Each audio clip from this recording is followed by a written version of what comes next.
Hi, I welcome you all for this new session. So in this session, we are going to look at a series of lecture on analog electronics. So in today's session, we'll be looking into semiconductors. What is a semiconductor? Are we using semiconductors in our day-to-day life? Is semiconductors sold? If so, we are using it in our day-to-day life. Are semiconductors being sold in stores as electrical appliances?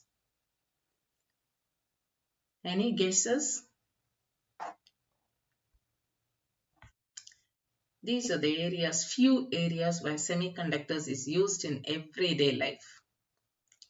Why not it has been used everywhere? Personal computers or mobile phones or TVs or smart cars or washing machines or refrigerators. Any electronic devices, whichever we have it in our home, has some form of semiconductor devices. So we are going to look about semiconductors.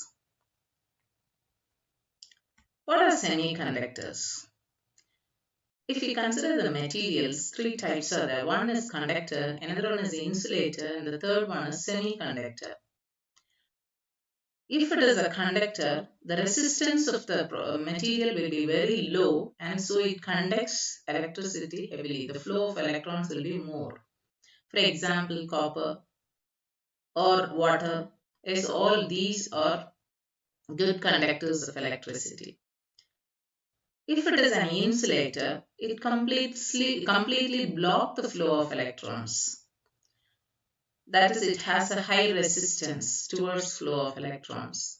For example, wood, paper, etc. are examples of insulators.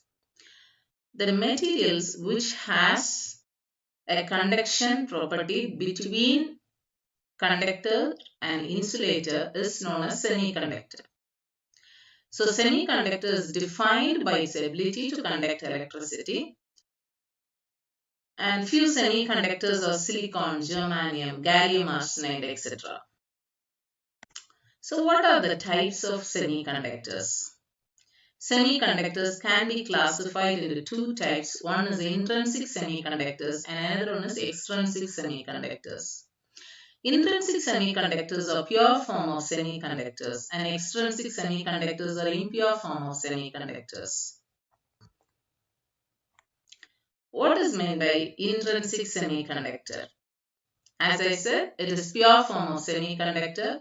It is formed by tetravalent atoms, that is, elements which has the valence electrons of 4 are known as tetravalent atoms.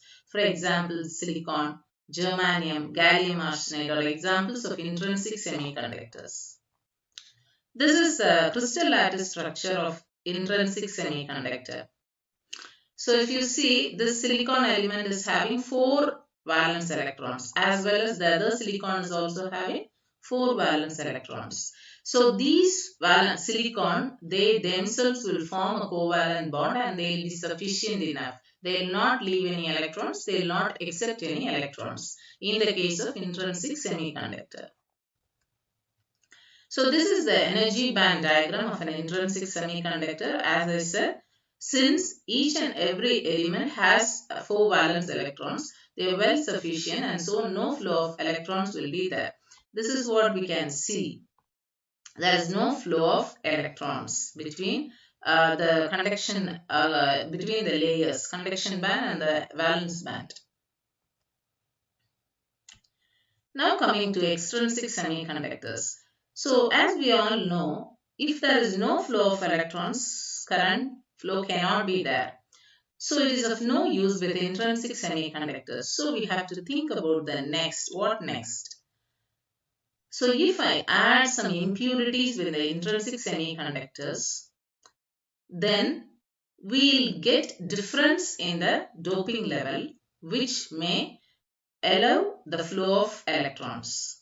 So this concept leads to extrinsic semiconductors. So extrinsic semiconductors are achieved by adding certain amount of impurities to intrinsic semiconductors. And this process is known as doping. That is, adding impurities to the intrinsic semiconductors to make it an extrinsic semiconductor is known as doping. In extrinsic semiconductors, there are two types, N-type and P-type semiconductors. So what is the N-type semiconductor? Now we know we are adding some impurity atoms to the intrinsic semiconductor. So if the impurity atom which I am adding is a pentavalent impurity atom, that is the atom which has valence electrons of 5 are known as pentavalent impurity atoms. If I am adding pentavalent impurity atoms to the intrinsic semiconductor, then we call it as an N-type extrinsic semiconductor. Example of pentavalent impurity atom is phosphor. It has more number of free electrons, so it can donate electrons which leads to conduction. So this is the crystal lattice structure for an N-type extrinsic semiconductor. If you see here, this is phosphorus and it has 5 valence electrons. Now this phosphorus is being doped with a silicon, that is combined with silicon. So the silicon already we know it has 4 valence electrons because they are tetravalent atoms. And now the phosphorus is a pentavalent atom. This phosphorus, when it is being combined, they try to form a covalent bond between the valence electrons. So when it is trying to form a covalent bond, the 4 outermost electrons of the phosphorus will form a bonding, covalent bonding with the nearest silicon atoms.